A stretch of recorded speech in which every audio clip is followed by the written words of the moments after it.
Hello everybody, welcome to team Ashish Tiwari updates. तो आज के इस वीडियो में हमारी सीरीज चालू हो रही है जिसमें हम ऑर्गेनाइजेशन एंड मैनेजमेंट का सारा सिलेबस कंप्लीट करेंगे विद इन 5 वीडियोस। ये 5 वीडियोस हमारी 5 यूनिट्स को कवर करेंगी।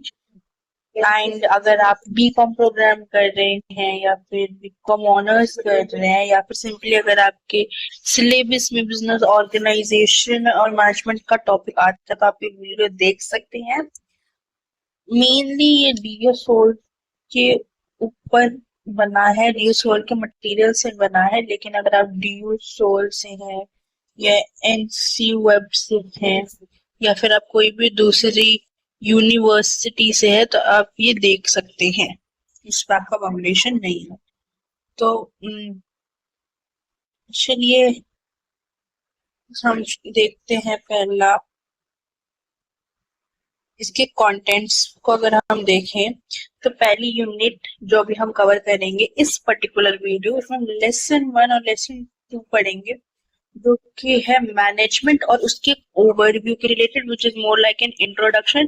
टेक्निकली ये पूरा यूनिट इंट्रोडक्शन के ऊपर है। उसके बाद हम ऑर्गेनाइजेशन के बारे में पढ़ेंगे। जो नेक्स्ट वीडियो होगी वो हमारी लेसन 3 बिजनेस एनवायरनमेंट और लेसन 4 एंटरप्रेन्योरशिप के ऊपर होगी। देन थर्ड वीडियो हमारी प्लानिंग और ऑर्गेनाइजिंग के ऊपर होगी। यूनिट 4 मोटिवेशन, लीडरशिप, कम्युनिकेशन और कंट्रोल के ऊपर। एंड देन हमारी जो यूनिट 5 है it will be about Indian ethos in management. Lesson 10 जो है business organization and management recent developments. Lesson 11 will be business organization and management emerging concepts. Unit 1 से हम शुरुआत करते हैं।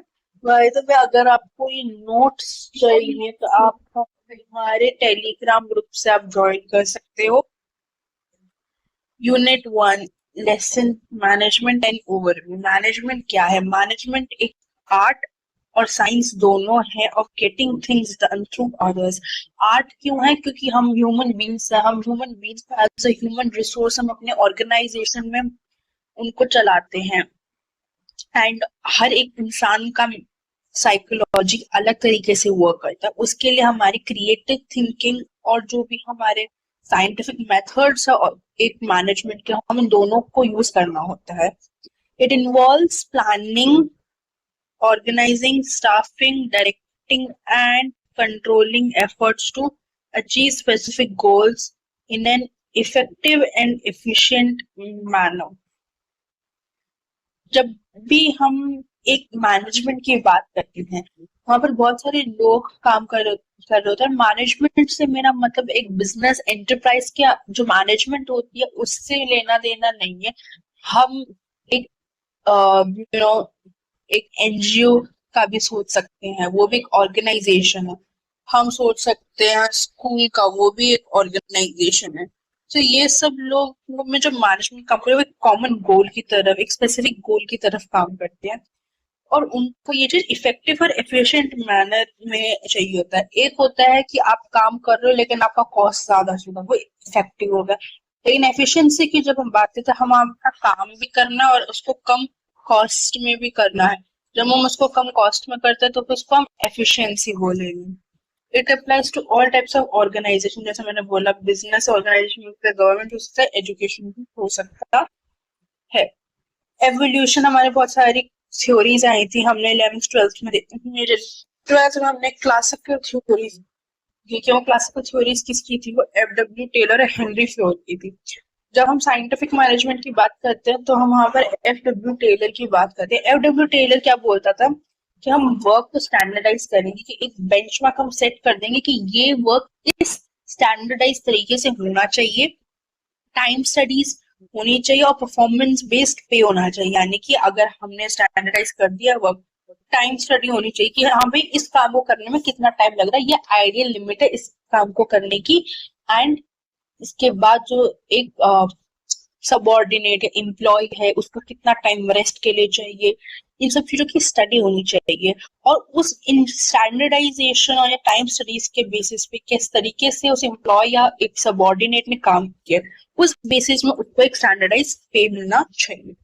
हेनरी फ्योल एडमिनिस्ट्रेटिव मैनेजमेंट पे ज्यादा फोकस करते थे। वो बोलते थे आप स्ट्रक्चर और अथॉरिटी को देखो, अपने प्रिंसिपल्स को क्लियर रखो एक मैनेजमेंट में। न्यू क्लासिकल थ्योरीज क्या हुई, जो भी ह्यूमन रिलेशन की मूवमेंट है, वो एल्टन मेयो बोलते थे ह्यूमन रिलेशंस में फोकस रखने को। जो इम्पोर्टेंस है सोशल फैक्टर्स की और एक एम्प्लॉय की वेलबींग की, वो बहुत जरूरी है। अगर आप, ये बहुत कॉमन सी चीज है, अगर आप खुद सोचो, अगर कोई ऑर्गेनाइजेशन है जहां एम्प्लॉय की वेलबींग का ध्यान नहीं रखा जा रहा, जहां उसको इंसेंटिव्स नहीं मिल रहे हैं, या फिर उसकी मेंटल वेलबींग का ध्यान नहीं रखा जा रहा, तो ह्यूमन रिलेशंस उसके हायर लेवल मैनेजमेंट से सही बनेंगे ही नहीं। एक सबॉर्डिनेट और एक मैनेजर का अच्छा रिलेशन बने नहीं पाएगा, जो कि लॉन्ग वे में जाके एक ऑर्गेनाइजेशन के ग्रोथ को हैम्पर करेंगी। हैम्पर यानी कि उसको नुकसान देगी। बिहेवियरल अप्रोच, जब भी ये नाम आप लिख सकते हैं, बिकॉज आंसर राइटिंग पॉइंट में बहुत इंपॉर्टेंट होगा कि बिहेवियर अप्रोच। मैस्लो और मैकग्रेगर, ये दो हमारे लोग हैं जिन्होंने ये थ्योरी दी है बिहेवियर अप्रोच की। ये फोकस करते हैं ह्यूमन मोटिवेशन और लीडरशिप में। अगेन यहाँ पर अगर आप देखो तो ह्यूमंस के ऊपर, उनकी साइकोलॉजी के ऊपर ज्यादा फोकस किया गया है। एक एम्प्लॉय को उसका मोटिवेशन देना चाहिए और एक अच्छा लीडरशिप फैक्टर होना चाहिए ऑर्गेनाइजेशन के अंदर, बिकॉज उसी तरीके से एक ह्यूमन को सही मोटिवेशन और सही डायरेक्शन में मोटिवेशन मिलेगी। मॉडर्न थ्योरीज, अब मॉडर्न थ्योरीज में सबसे पहले सिस्टम थ्योरी। सिस्टम थ्योरी क्या कहती है? views an organization as a system of interrelated parts that work together। यहाँ पर आप इसको समझने के लिए आप मशीन को समझिए। मशीन में बहुत सारे नट्स होते हैं, बोर्ड्स होते हैं, बहुत सारे ऐसी मतलब पार्ट्स होते हैं जो कि इंटर रिलेटेड होते हैं। अगर आप मिक्सी यूज कर रहे तो आपको बटन ऑन करना पड़ेगा ताकि वो मिक्सी चले। तो वो सब चीजें, वो सारे उसके पार्ट्स आर इंटर रिलेटेड। अगर वो इंटर रिलेटेड चीजें वर्क नहीं करेंगी तो फिर एक ऑर्गेनाइजेशन भी उसी तरीके से वर्क नहीं कर पाएंगी। Next contingency theory. कंटिजेंसी का वर्ड का मतलब है यही होता है कि कोई चीज जो कि किसी चीज पर डिपेंडेंट है। कंटिजेंसी हम नॉर्मल इंग्लिश में भी तब यूज करते हैं कि कोई भी ऐसा सिचुएशन जो कि आगे वाले सिचुएशन में डिपेंडेंट है। फॉर एग्जाम्पल, अगर मेरे मार्क्स अच्छे आ गए तो मैं आईफोन लूंगी। सो ये सारी चीजें एक कंटिजेंसी चीज सिचुएशन पे डिपेंडेंट है कि ये चीज तब होगी जब ये सिचुएशन पहले होगी। ये क्या बोलती है कि यहाँ पर कोई भी अच्छा तरीका नहीं है, कोई मतलब बेस्ट तरीका नहीं है मैनेजमेंट को चलाने का।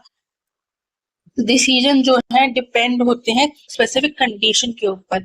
अगर जो कंडीशन अभी चल रही है उस हिसाब से मेरा अभी क्या साइंटिफिक मैनेजमेंट मेरे को चाहिए, क्या मेरे को एडमिनिस्ट्रेशन पे फोकस करना चाहिए, क्या मेरे को ह्यूमन रिलेशंस पे फोकस करना चाहिए, क्या मुझे एम्प्लॉय के मोटिवेशन पे फोकस करना चाहिए। क्या पता एम्प्लॉय में मोटिवेशन ही ना हो तो आपको मोटिवेशन पे ज्यादा फोकस करना चाहिए। तो आप साइंटिफिक मेथड लगा के भी आप क्या कर लोगे अगर उसमें मोटिवेशन ही नहीं है तो। नेक्स्ट है principles of management. This is something जो कि बहुत पहले ही डिस्कस हम कर चुके हैं, डिस्कस कर चुके हैं as an we all know it, कि हमारे क्लास 12 में सिलेबस में भी था। ये बेसिकली 14 प्रिंसिपल्स हैं जो कि हेनरी फेयोल ने दिए थे, which are called Henri Fayol's principles of management. अब इसमें पहली जो चीज है वो है division of work. Division of work क्या कहती है कि स्पेशलाइजेशन पे फोकस करो, क्योंकि अगर आप स्पेशलाइजेशन में फोकस करोगे तो एफिशिएंसी बढ़ेगी। एफिशिएंसी बढ़ेगी। अब एफिशिएंसी बढ़ेगी, स्पेशलाइजेशन पहले हम कैसे करेंगे? पहले बात प्रिंसिपली करियर डिवीजन ऑफ, हमें स्पेशलाइजेशन के बेसिस पर डिवाइड करना चाहिए एम्प्लॉयज को, ताकि जो एम्प्लॉय की एक्सपर्टीज जिसमें है वो उस काम को करे। अथॉरिटी एंड रिस्पॉन्सिबिलिटी, अब एक मैनेजर है, मैनेजर के पास राइट होना चाहिए ऑर्डर देने का और रिस्पॉन्सिबिलिटी लेने का फॉर देयर एक्शंस। अगर इसको मेरे को और सिंपली समझाना है कि मान लीजिए एक मैनेजर है, ठीक है, और यहाँ पर एक उसका सबऑर्डिनेट है, इसको बी मान लेती हूँ। अब मैनेजर ने बी को काम करने की मतलब बोला तो तुम ये काम करो, लेकिन उसकी अथॉरिटी नहीं दी, उसको रिस्पॉन्सिबिलिटी दे दी कि तुम काम करो, लेकिन अथॉरिटी नहीं दी कि उसके पीछे जो पेपर वर्क लगेंगे उसकी अथॉरिटी की नहीं मिली। तो यहाँ पर अथॉरिटी और रिस्पॉन्सिबिलिटी दोनों जरूरी होता है। डिसिप्लिन, एम्प्लॉयज को वही रूल्स फॉलो करने चाहिए, एक सुपरविजन होना चाहिए, फेयरनेस, रिस्पेक्ट होनी चाहिए। यूनिटी ऑफ कमांड क्या बोलते हैं, देखो जो यूनिटी ऑफ कमांड है और यूनिटी ऑफ डायरेक्शन है, ये इम्पोर्टेंट इसलिए क्योंकि इसमें बहुत कंफ्यूजन रहती है।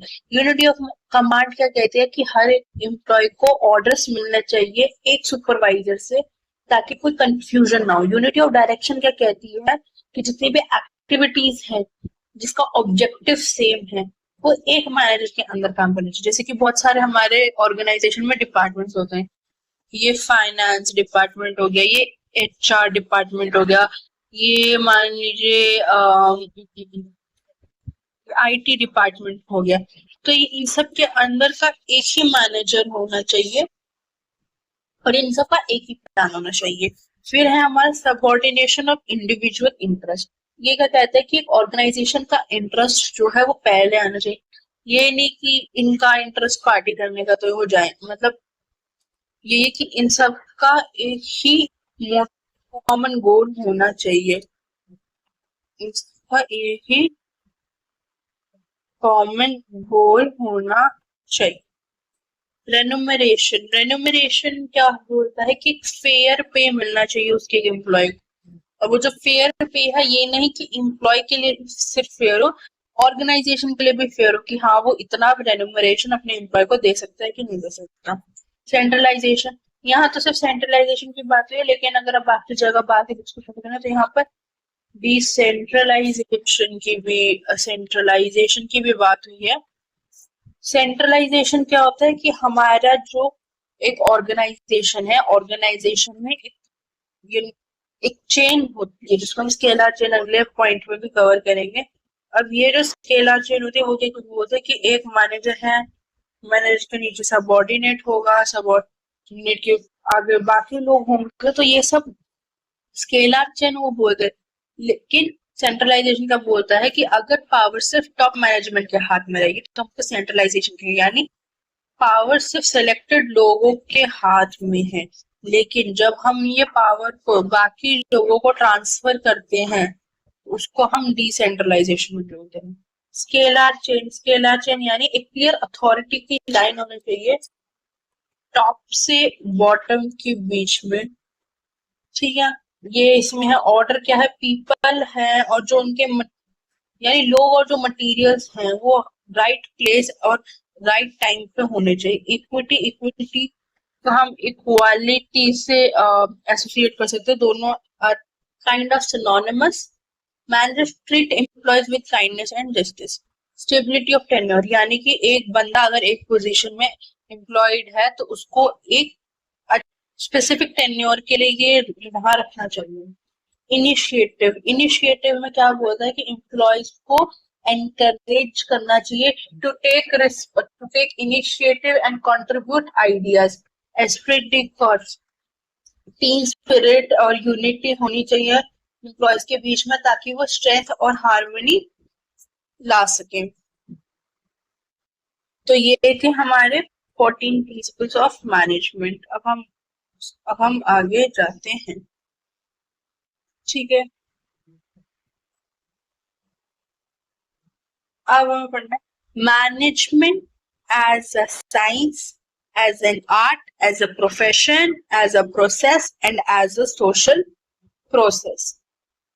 तो ये तीन चार मतलब 1 2 3 4 5, तो ये 5 चीजें। मैन यहाँ पर ऑब्वियसली थोड़ा शॉर्ट में लिखा, बट ऑब्वियसली मैं आपको ज्यादा बताऊंगी।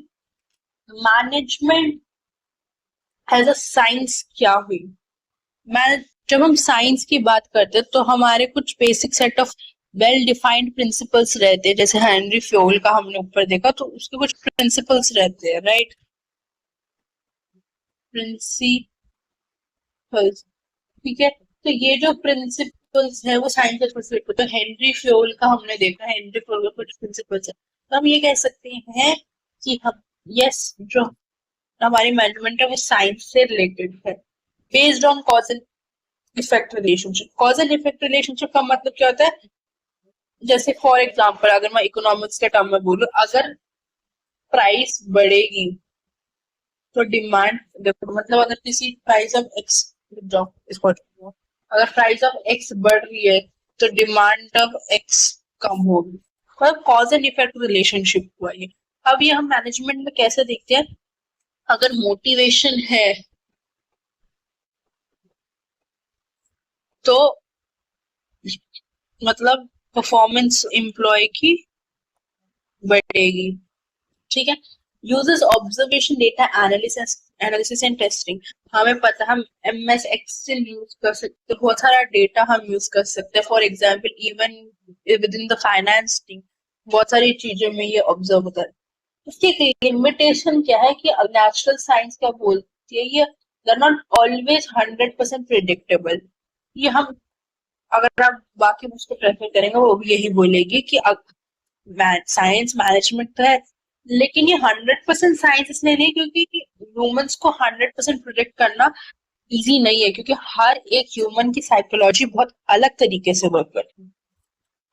मैनेजमेंट एज एन आर्ट, अब देखो आर्ट का मतलब ही क्या होता है? एक स्किलफुल एप्लीकेशन होता है किसी भी नॉलेज का, या फिर किसी भी आप अपने स्किल्स को आप कैसे डिजायर रिजल्ट में आप लाते हैं। मैनेजमेंट आर्ट कैसे होता है? क्रिएटिविटी की रिक्वायर होती है, जजमेंट की रिक्वायरमेंट होती है, कम्युनिकेशन स्किल्स की रिक्वायरमेंट होती है, एक बंदे का पर्सनल एक्सपीरियंस काउंट होता है मैनेजमेंट में। मैनेजर्स को थ्योरेटिकल नॉलेज अलग अलग तरीके से अलग अलग सिचुएशन में अप्लाई करनी होती है। तो मैनेजमेंट जो है वो थ्योरेटिकल नॉलेज, जो कि एक तरीके से आप साइंस मान सकते हो, और पर्सनल स्किल्स को, दोनों को बैलेंस करके वो उसकी उसको प्रैक्टिकल लाइफ में अप्लाई करते हैं। एज अ प्रोफेशन कैसे है? अब देखिए, इसमें एक स्पेशलाइज्ड नॉलेज होती है, फॉर्मल एजुकेशन होती है, इसकी एजुकेशन एंड ट्रेनिंग होती है, एजुकेशन एंड ट्रेनिंग। इसके अलावा एथिकल कोड ऑफ कंडक्ट भी होता है।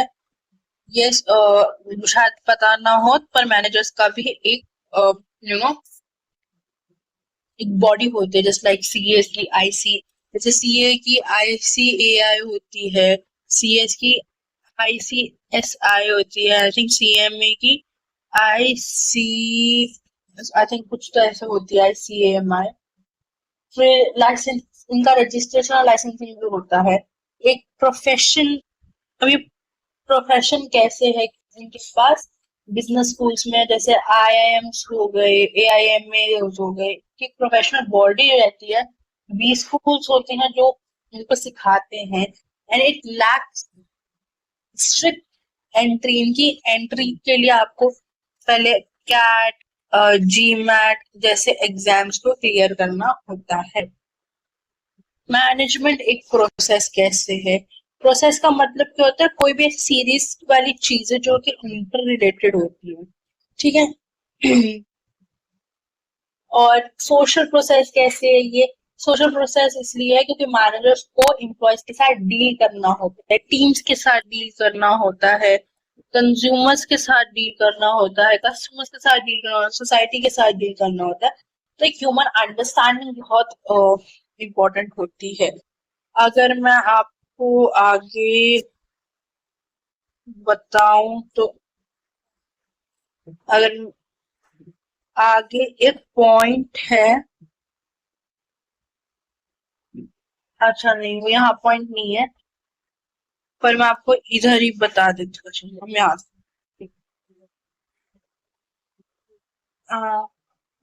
मैं यहीं पर ही आपको बता देती हूँ। तो हमारे पास, हम, अगर आपको फंक्शन याद करना है, जैसे आगे एक पॉइंट है हमारा फंक्शंस का,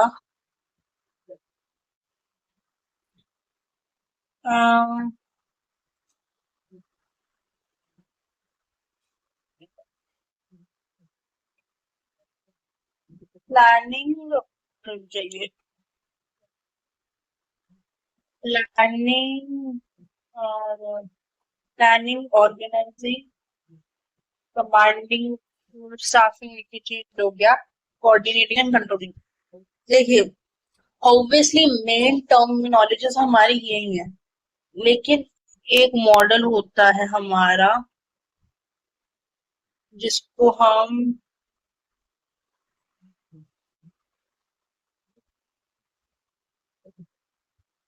यहाँ समझाते हैं। हमारा एक मॉडल है जिस जो भी हमारे फंक्शंस हैं मैनेजमेंट के, ठीक है, उसमें हमारा एक आता है जिसको हम कहते हैं POCC मॉडल। वो क्या कहता है, पी से मेरा क्या मतलब है, पी से मैं प्लानिंग है, ठीक है, ओ से हमारा हो गया ऑर्गेनाइजिंग, सी से हमारा हो गया कमांडिंग, ये वाले सी से हो गया हमारा कोऑर्डिनेटिंग,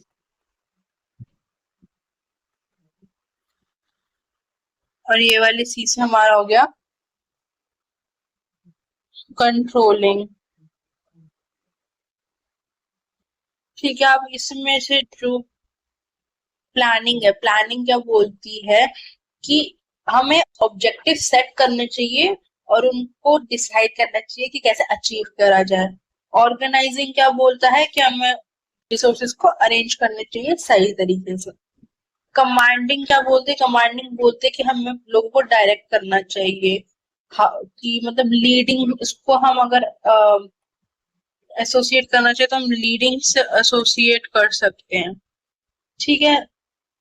देन उसके बाद हमारा आ गया कोऑर्डिनेटिंग। कोऑर्डिनेटिंग क्या बोलते हैं कि हमें एक्टिविटीज को हार्मोनाइज करना चाहिए, और कंट्रोलिंग का सिंपल मीनिंग अगर मैं बताऊं तो कंट्रोलिंग कहता है कि मॉनिटर करना चाहिए एंड डेविएशंस, डेविएशंस यानी कोई भी, अगर मान लीजिए अगर ये एक रास्ता मैं चल रही हूँ, ये सीधा रास्ता है, लेकिन अगर मैं यूं करके चल रही हूँ तो ये जो चीज है ये डेविएशंस है। मान लीजिए अगर कोई इंसान डाइटिंग कर रहा है और उसको अगर पेस्ट्रीज वगैरह मिल गई, तो वो डाइटिंग सही चल रहा था लेकिन वो यहाँ जाके डेविएटिंग, मतलब रुकावटें आप कह सकते हैं, तो उन रुकावटों को रोकना, ठीक है। अब ये चीजें जो मैंने अभी बताई, कौन, ये सारी चीजें मैनेजमेंट एज अ प्रोसेस के लिए एप्लीकेबल। आप चाहे तो यहाँ पर स्क्रीनशॉट भी ले सकते हैं। नेक्स्ट है characteristics of management. Characteristics of management बहुत इजी है, ये गोल ओरिएंटेड प्रोसेस है, फोकस करता है स्पेसिफिक ऑब्जेक्टिव्स को अचीव करने के लिए, यूनिवर्सल है, applies to all types of organization, integrative force है, ये कोऑर्डिनेट करता है human, financial and physical resources को। अब देखिए, जो हमारी अगर बात करूं मैं,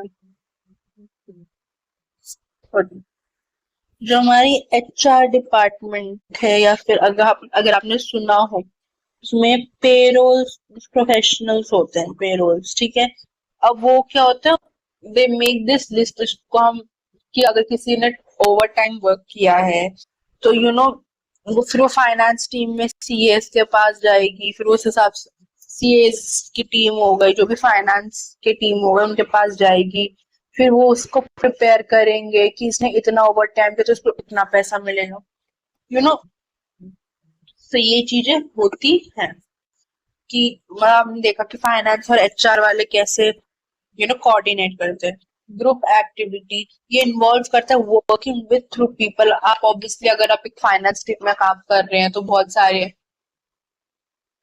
लोगों के साथ आप काम करेंगे, ग्रुप एक्टिविटी होंगे, कॉन्टिन्यूस प्रोसेस होगा, ऑब्वियसली ये नेवर एंडिंग प्रोसेस है, कभी रुकेगा नहीं, चलता रहेगा। ठीक है, ये हमने कर दिया dynamic function. Environment environment adapt करना पड़ेगा। अगर आप बिजनेस एनवायरमेंट आगे जब चैप्टर्स में हम पढ़ेंगे, आई थिंक यूनिट 2 में आएगा, तो गवर्नमेंट उसका बहुत इम्पोर्टेंट पार्ट है हमारे बिजनेस एनवायरमेंट का। अगर वो कल को कोई ऐसी चीजें ले आती है, जैसे हमने देखा इनकम टैक्स रिजीम अभी आने वाला था एक नया, लेकिन वो नहीं आया, तो ऑब्वियसली वो चीज एम्प्लॉयज को बहुत इफेक्ट करती। अगर आप उसको ना सोचे तो अगर हमें पता है अगर कोई बिजनेस है जो यूएसए में उनसे अगर हमारा कोई क्लाइंट यूएस का जो हमसे चीजें इंपोर्ट करवाता था, वह हम जैसे इंडिया वाले एक्सपोर्ट करते थे यूएस को, पहले उन्होंने 25% टैरिफ लगाया था, अब जाके वो 50% टैरिफ हो गया। तो ये चीज ऑब्वियसली एक बिजनेस को अडेप्ट करनी पड़ेगी। तो उस तरीके से ये डायनामिक फंक्शन है। और मल्टी डिसिप्लिनरी इसलिए क्योंकि इसमें आपको इकोनॉमिक्स, सोशियोलॉजी, साइकोलॉजी, इन सबकी नॉलेज चाहिए होगी। लेवल्स ऑफ मैनेजमेंट की मैं बात करूं तो यहाँ पर टॉप लेवल पे जो भी आता है वो हमारे आगे CEOs, MD responsible for overall policy making. ये पॉलिसी मेकर्स होते हैं, ये हमारी पॉलिसी मेकर्स हो जाते हैं, स्ट्रेटेजिक डिसीजंस होती है। मिडिल लेवल मैनेजमेंट में जितने भी डिपार्टमेंट हेड्स हो गए, डिवीजन मैनेजर्स हो गया, ये हमारे जो टॉप लेवल के पॉलिसीज हैं और या फिर उनने स्ट्रेटेजिक डिसीजंस बनाए हैं, उनको इम्प्लीमेंट करना मिडिल लेवल का काम होता है। Then lower level of management को हम सुपरवाइजरी भी बोलते हैं। फोरमैन सुपरवाइजर जैसे हो गए, जो भी डे टू डे हैंडल करते हैं अपने ऑपरेशंस को और रिपोर्ट करते हैं मिडिल लेवल मैनेजमेंट को, तो ये हमारा लोअर लेवल मैनेजमेंट आ गए। मैनेजमेंट का पर्पस क्या है? गोल अचीव करना, एफिशिएंट वे से रिसोर्सेज को यूज करना, यानी कि कोई भी वेस्टेज नहीं होनी चाहिए। Create a productive and motivating work environment, एक प्रोडक्टिव और एक मोटिवेटेड वर्क एनवायरनमेंट रहे, अडेप्ट कर सके कोई चेंजेस के लिए। जैसे हमने डायनामिक फंक्शन में देखा, कहीं ना कहीं अगर ये सारे पॉइंट्स अगर आप देखें तो आप फंक्शंस ऑफ मैनेजमेंट, ठीक है, तो अडेप्ट करना चाहिए डिफरेंट सिचुएशन। जैसे मैं पहले भी बोला, ये अगर आप देखें तो ये फंक्शन से रिलेटेड है। Contribute to social welfare and development, अगर कोई बिजनेस अपनी सोसाइटी को वो वही मतलब कंट्रीब्यूट कैसे कर सकता है, एम्प्लॉयमेंट प्रोवाइड कर सकता है, ठीक है। सिग्निफिकेंस ऑफ मैनेजमेंट, अगर आप देखें तो वही सारी चीजें रेपिटेटिव लगेंगी क्योंकि ये चैप्टर में ही सारी चीजें रेपिटेटिव है। हेल्प्स इन गोल अचीवमेंट, गोल की अचीवमेंट हो पाए, alliance efforts towards a common goal, increases efficiency, कोई भी वेस्टेज ना हो और प्रॉपर यूज हो रिसोर्सेज का, इनोवेशन को एनकरेज करा जाए, न्यू आइडियाज को प्रमोट किया जाए और इम्प्लीमेंट भी हो, ओके। देन हमारा है डिसीजन मेकिंग इम्प्रूव हो। फैसिलिटेट का मतलब क्या होता है? बढ़ावा देना। रैशनल एंड टाइमली डिसीजन, यानी रैशनल का मतलब होता है लॉजिकल, और टाइमली डिसीजंस को ये सब को हम बढ़ावा देना। Ensures growth, builds a strong foundation for expansion, एक बिजनेस के एक्सपेंशन के लिए एक ग्रोथ माइंडसेट होना चाहिए, स्ट्रॉन्ग फाउंडेशन होना चाहिए एक्सपेंशन के लिए। मेंटेन डिसिप्लिन, ये बहुत सेल्फ एक्सप्लेनेटरी पॉइंट है कि डिसिप्लिन को मैनेज करना चाहिए। उसके बाद हम आएंगे कून्स और ओडनल के बेसिस पे, जबकि मैंने पहले डिस्कस कर रहे हैं, जो कि planning, organizing, staffing and directing and controlling, जो कि मैंने आपको पहले ही समझा दिया था कि ये क्या है। एक बार आप स्क्रीनशॉट लेके इसको गो थ्रू कर सकते हैं। बस यहाँ पर क्या है, यहाँ कमांडिंग यूज हो गया है, कंट्रोलिंग तो वही था ही, ओके। देखिए ये वाला मॉडल, जैसे यहाँ पे POSDCORB, ये एक मॉडल है। मैंने जो आपको, ये डिफरेंट मॉडल्स अगर आप देखें, बट इन ऑल अगर आप देखें तो थोड़ी बहुत चीजें सेम ही होगी। इस कॉन्सेप्ट से हमने एंड कर दिया अपना लेसन नंबर 1। अब चलते हैं हम लेसन 2 की तरफ। इसके बाद हमारा जो क्या कहते हैं यूनिट 1 है वो कंप्लीट हो जाएगा। ऑर्गेनाइजेशन से हम शुरू करेंगे। तो ऑर्गेनाइजेशन क्या है ऑर्गेनाइजेशन का मतलब है एक सिस्टम या फिर एक स्ट्रक्चर जहां डिफरेंट एक्टिविटीज की जाती हैं, उन एक्टिविटीज को अरेंज किया जाता है, कोऑर्डिनेट किया जाता है ताकि बिजनेस के ऑब्जेक्टिव्स को हम अचीव कर पाए। ये इंक्लूड करता है सेटिंग रोल्स को सेट करना, रिस्पॉन्सिबिलिटीज को सेट करना, रिलेशनशिप बनाना अलग अलग मेंबर्स की एक एंटरप्राइज के अंदर। ठीक है, organization creates order and direction within the business setup. Stakeholders and outlook about organization. तो यहाँ पर हम पढ़ने जा रहे हैं about stakeholders outlook about organization. अगर हम बात करें जाए एक एम्प्लॉय की, एक एंटरप्रेन्योर की, इन सब का आउटलुक बहुत अलग होता है। अगर हम देखिए, अगर मैं इसको डिवाइड करूं ब्रॉडली,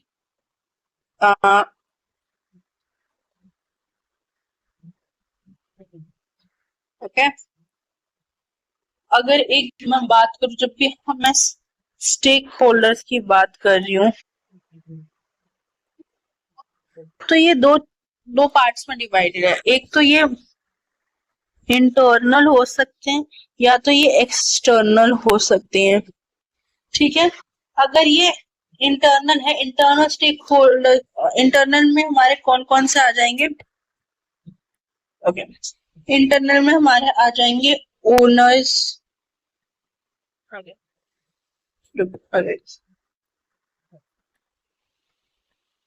ओनर्स आ जाएंगे, ओनर्स या फिर शेयर होल्डर्स लिख लीजिए, या हमारे एम्प्लॉइज आ जाएंगी, एम्प्लॉइज नहीं तो हमारे मैनेजर्स आ जाएंगे, राइट।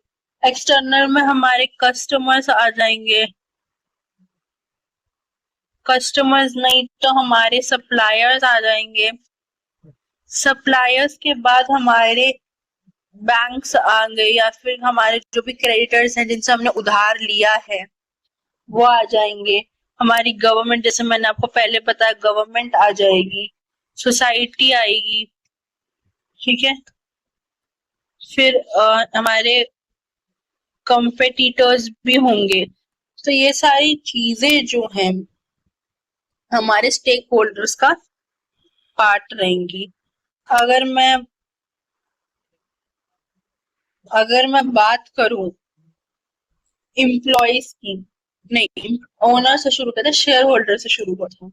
शेयर होल्डर्स क्या होता है? ये हमारे प्रॉफिट एक्सपेक्ट करते हैं कि हाँ, हमने जो पैसा इन्वेस्ट किया उसका हमें रिटर्न ऑन इन्वेस्टमेंट मिलना चाहिए, बिजनेस की ग्रोथ होनी चाहिए एंड हमें प्रॉफिट मिलना चाहिए, अच्छी तरीके से गवर्न होनी चाहिए एंटरप्राइज। तो ये एक ओनर या शेयर होल्डर वो एक्सपेक्ट करता है। एम्प्लॉइज की बात करें, एम्प्लॉइज क्या एक्सपेक्ट करेगा कि उसको फेयर वेजेस मिले, उसको टाइमली, उसको जो इंसेंटिव प्रोवाइड किए वो मिले, सेफ वर्किंग कंडीशन होनी चाहिए। एक मैनेजर क्या चाहेगा कि एक गोल को क्लियरली एक्सपेक्ट किया जाए, रिसोर्सेज मिले, अथॉरिटी मिले, रिकॉग्निशन मिले। ठीक है, कस्टमर की बात की वो क्वालिटी एक्सपेक्ट करेगा कि हमें रीजनेबल और फेयर प्राइस मिले, और आफ्टर सेल्स की सर्विस अगर कोई डिफेक्ट आता है तो फिर वो अच्छा मिले। अगर मैं सप्लायर की बात करूँ तो रेगुलर ऑर्डर मिलना चाहिए। ठीक है, इसके बाद वो टाइमली पेमेंट एक्सेप्ट करेगा, एक अच्छा आगे जाके लॉन्ग टर्म रिलेशनशिप बढ़ा रहे सप्लायर के साथ वो एक्सपेक्ट करेगा। क्रेडिटर्स या बैंकर्स वो क्या चाहेंगे, अगर आपने कोई लोन लिया है तो आपके टाइमली रिपेमेंट हो और आपकी फाइनेंशियल स्टेबिलिटी रहे, जाके उसी हिसाब से आपको पेमेंट पे टाइम पे मिलेंगी।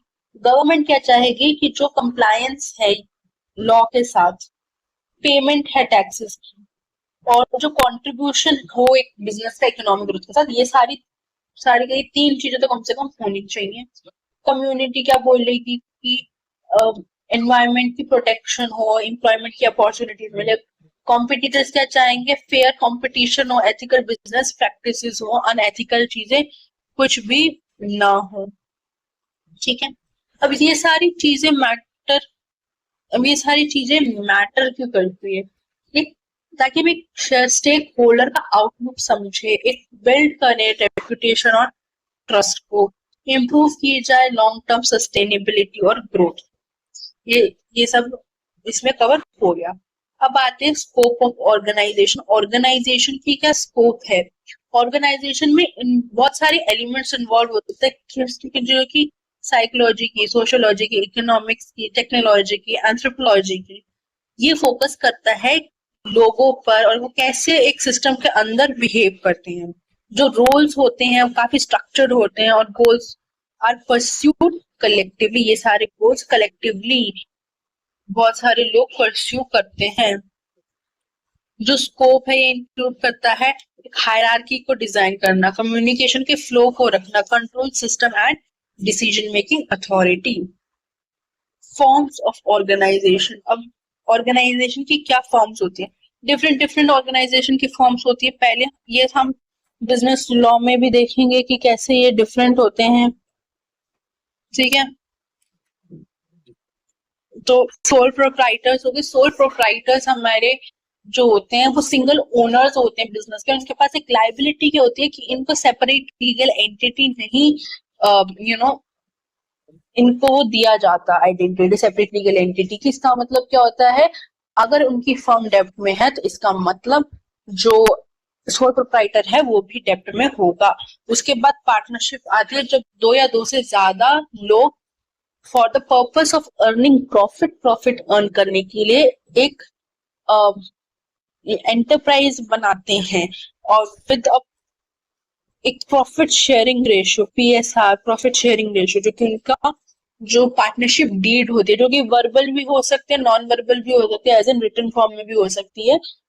उस केस में जब वो एक बिजनेस करते हैं उसको हम बोलते हैं पार्टनरशिप। पार्टनरशिप के बहुत फेमस टाइप है जिसको हम कहते हैं लिमिटेड लायबिलिटी पार्टनरशिप, जिसमें जो भी पार्टनर्स हैं उनकी लायबिलिटी लिमिटेड रहती है।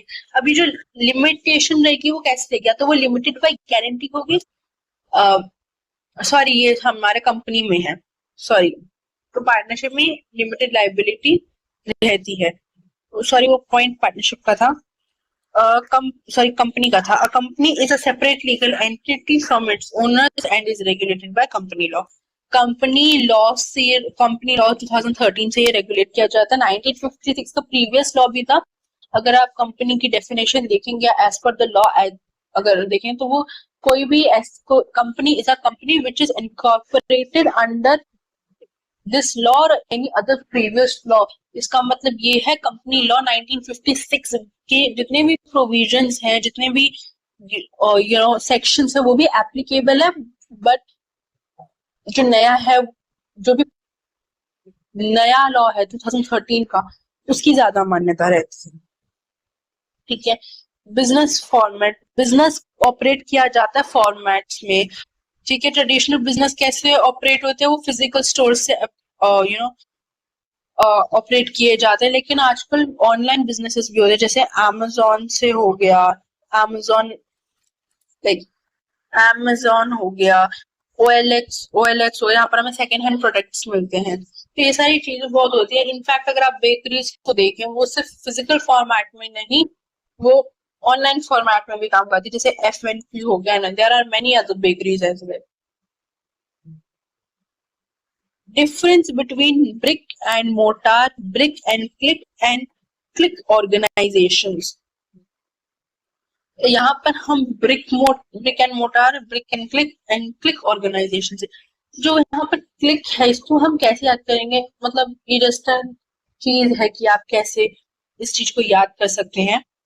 क्लिक, हम अगर हम लैपटॉप यूज करते हैं, हम कंप्यूटर यूज करते हैं, उसमें माउस से क्लिक करते हैं, तो it is often associated with something that is online या फिर टेक्नोलॉजी से रिलेटेड। अगर मैं बात करूं ब्रिक एंड मोटार के, ट्रेडिशनल बिजनेस होते हैं जो कि फिजिकल स्टोर या फिर ऑफिस में कस्टमर जहाँ पर कस्टमर आते हैं, विजिट करते हैं और प्रोडक्ट्स बाय करते हैं, तो ये ब्रिक एंड मोटर वो वाला मॉडल हो गया। ब्रिक एंड क्लिक ऑर्गेनाइजेशन की मैं बात करूं तो ब्रिक एंड क्लिक एक हाइब्रिड मॉडल है, जहाँ फिजिकल स्टोर है और ऑनलाइन स्टोर के प्रेजेंस भी रहते हैं। अगर मैं ब्रिक एंड क्लिक की बात करूं, आप ले सकते हैं अपोलो फार्मेसी की। इनके फिजिकल आउटलेट भी रहते हैं, लेकिन they also provide online services, यानी आप घर बैठे बैठे इनकी मेडिसिन भी मंगा सकते हैं, ठीक है। उसके बाद हमारी क्लिक ऑर्गेनाइजेशन होती है, वो that is purely entirely online. ये क्लिक ऑर्गेनाइजेशन का पॉइंट था, यहाँ पर आप देखें तो हाँ, क्लिक ऑर्गेनाइजेशन वो पूरा ऑनलाइन रहता है। ई कॉमर्स की बात करें, अब ई कॉमर्स क्या बोलता है, ये इन्वॉल्व करता है बाइंग और selling products services over the internet.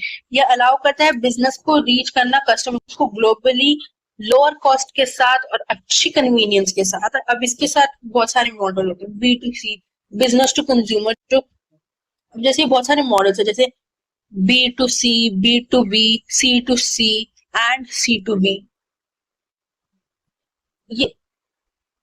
ये बहुत सारे डिफरेंट टाइप्स ऑफ मॉडल्स हैं। B2C क्या है कि बिजनेस डायरेक्ट कंज्यूमर को दे देता है, बिजनेस डायरेक्ट कंज्यूमर को प्रोडक्ट्स ऑफर करता है। ठीक है, Amazon अगर कोई बुक आपको बेच रहा है तो बिजनेस डायरेक्ट आपको कनेक्ट करता है, जैसे मार्केटिंग हो गई मास लेवल पे, स्मॉल इंडिविजुअल परचेजेस हो गया, हाई वॉल्यूम, ये सब चीजें क्या होती है, बिजनेस टू कंज्यूमर हो गई। बिजनेस टू बिजनेस की बात करें, अगर एक बिजनेस सेल करता है एक प्रोडक्ट या कोई सर्विस दूसरे बिजनेस को, जैसे कि बहुत सारे हमारे पास फॉर एग्जांपल कंसल्टेंसी फर्म होती हैं, वो अपनी सर्विसेज जैसे आईटी कंसल्टेंसी की सर्विसेज हो गई, वो दूसरे सर्विसेज को देते, जैसे फॉर एग्जांपल स्टेटस नियो एक कंसल्टेंसी फर्म है जो कि थर्ड पार्टी है, जो कि अपने एम्प्लॉयज को दूसरी कंपनीज को देते। फॉर एग्जांपल जो स्टेटस नियो है उसकी क्लाइंट इंडिगो है, ठीक है। अब ये इंडिगो स्टेटस नियो करते हैं अपने आईटी वाले या सॉफ्टवेयर वाले जो लोग होते हैं उनको वो इंडिगो को देती है, एंड देन दे उनके पेरोल मतलब होते तो वो उनके जो पेरोल हैं वो उन उस कंसल्टेंसी फर्म के ही रहते हैं, लेकिन वो इंडिगो को अपनी सर्विसेज प्रोवाइड करते हैं। अब रीजन वो ऐसे थर्ड पार्टी को क्यों लेते हैं, बिकॉज दे उनकी वो बैलेंस शीट में एज एन एक्सपेंस शो करते हैं, एक्सपेंस शो करने के कारण उनको कम टैक्स पे करना होता है। तो this is a very interesting point. C2C consumer to consumer, consumer sale करता है जब कंज्यूमर को डायरेक्टली, जैसे मैंने OLX का एग्जांपल दिया, सेकेंड हैंड प्रोडक्ट था, वहां से वहां कंज्यूमर टू कंज्यूमर ले सकते हो, क्योंकि जो OLX में इंसान आपको चीज दे रहा है उसने पहले वो किसी बिजनेस से ऑलरेडी बॉट कर रखा है and now he is no more in need of it, तो वो दूसरे कंज्यूमर को दे देता है। कंज्यूमर टू बिजनेस, अब अगर कोई इंडिविजुअल प्रोडक्ट सर्विसेज देता है बिजनेस को, जैसे बहुत बार हमने देखा फोटोग्राफर जो होते हैं वो फोटोज दे देते हैं मार्केटिंग एजेंसीज को, या फिर फ्रीलांसिंग हो गया, तो ये सब इसमें आ जाता है। फ्रेंचाइजिंग, हमारे पास फ्रेंचाइजिंग है, आउटसोर्सिंग है, difference between organization and management है, फिर हमारा ये यूनिट भी complete. So within 1 hour हमारा ये भी कंप्लीट हो जाएगा। तो फ्रेंचाइजिंग क्या है, एक बिजनेस मॉडल है जहां पर जो ओनर है उसको हम फ्रेंचाइजर बुलाते हैं, तो दूसरी पार्टी को फ्रेंचाइजी बोलेंगे, वो अपना फ्रेंचाइज दे देता है। फ्रेंचाइज देने का क्या मतलब है कि जो फ्रेंचाइजी है वो फ्रेंचाइजर का ब्रांड नेम, प्रोडक्ट और सर्विस ले लेती है और सर्विसेज और प्रोडक्ट कस्टमर्स को देती है। फॉर एग्जाम्पल जैसे हमने देखा है ज्ञानीज की आइसक्रीम आउटलेट्स, हमने देखा है बास्किन रॉबिन्स, ये सब भी छोड़ो आप, हमने डोमिनोज देखा है, ठीक है। डोमिनोज नहीं तो हमने क्या देखा, Burger King, McDonald's, La Pinoz, we have seen all of these brands. जो फ्रेंचाइजी है ये पे करती है फीस और follows the business procedures set by the franchisor, ठीक है। ये हेल्प करता है ब्रांड को एक्सपेंड करने के लिए खुद। आउटसोर्सिंग की बात करें, आउटसोर्सिंग में क्या होता है, refers to assigning certain business activities to external service providers. अब आउटसोर्सिंग का मतलब क्या होता है, असाइन करना बिजनेस एक्टिविटीज को दूसरे एक्सटर्नल सर्विस प्रोवाइडर्स। बहुत सारी कंट्रीज में, फॉर एग्जाम्पल इंडिया में कुछ चीजें सस्ते कम रेट्स में हो जाती हैं, सस्ती चीजों में हो जाती हैं। फॉर एग्जाम्पल अगर मैं बात करूं इन्वेस्टमेंट बैंकिंग की हमने बहुत सीरीज में भी देखा है कि ये एक्विजिशन एंड मर्जर्स या फिर बहुत सारी चीजों को इन्वेस्टमेंट बैंकर्स डील करते हैं, लेकिन वो सब लंदन में जो ग्लोबल फाइनेंस हब वाली जो जगह है वो सब वहां होती है, लेकिन जो बैकएंड का काम होता है वो इंडिया में ज्यादा होता है। जो भी बैकएंड का स्टफ होता है वो India, like presentations and all, वो इंडिया में ज्यादा होता है। जो फ्रंट एंड का काम होता है, जो ग्लोबल फाइनेंस हब्स होते हैं वो वहां होता है। यहाँ आउटसोर्सिंग की वो बात है, ये होता क्यों, करते क्यों है लोग आउटसोर्स? ताकि कॉस्ट कम हो, टाइम सेव किया जाए और इम्प्रूवमेंट पे फोकस की जाए। जो कॉमन आउटसोर्स सर्विसेज होती हैं वो customer support, payroll processing, IT management and marketing, इन सब चीजों में किया जाता है। ठीक है। while it offers efficiency, there are concerns like quality control and data security, क्योंकि ऑब्वियसली अगर आप किसी और कंट्री को, फॉर एग्जांपल अगर आप आउटसोर्स करवा, जैसे आईटी रेवोल्यूशन आया था, तो बहुत सारी बाहर की कंट्रीज ने इंडिया के एम्प्लॉयज का आउटसोर्स किया था फॉर आईटी। तो ये सब चीजें कंसर्निंग होती है। ऑर्गेनाइजेशन एक स्ट्रक्चर होता है, हमने डिफरेंस देखना है ऑर्गेनाइजेशन और मैनेजमेंट का। ऑर्गेनाइजेशन एक स्ट्रक्चर होता है और एक सेटअप होता है जो कि डिफाइन करता है डिफरेंट टास्क को और डिफरेंट पीपल को अरेंज करने का। Management refers to the set of function, जैसे मैंने आपको बनाया, planning, directing, staffing, and controlling that helps the organization to run smoothly. Simply वे में put करा जाए तो organization is what is, while management is about what to do and how to do. Both are interrelated and essential for business success. So ये थी हमारी unit 1, which is completed. Okay, if you like this video, आप इस video को like करें, channel को subscribe करें। If you want notes, हमारे टेलीग्राम चैनल पे जाइए। अब आप हमारे व्हाट्सएप कम्युनिटी पे भी जाइए, आपको अपडेट्स मिलती रहेंगी। तो फॉर नाउ हमारी यूनिट 1 कंप्लीट हो चुकी है। नेक्स्ट वीडियो पे हम यूनिट 2 पे जंप करेंगे। तो बाय।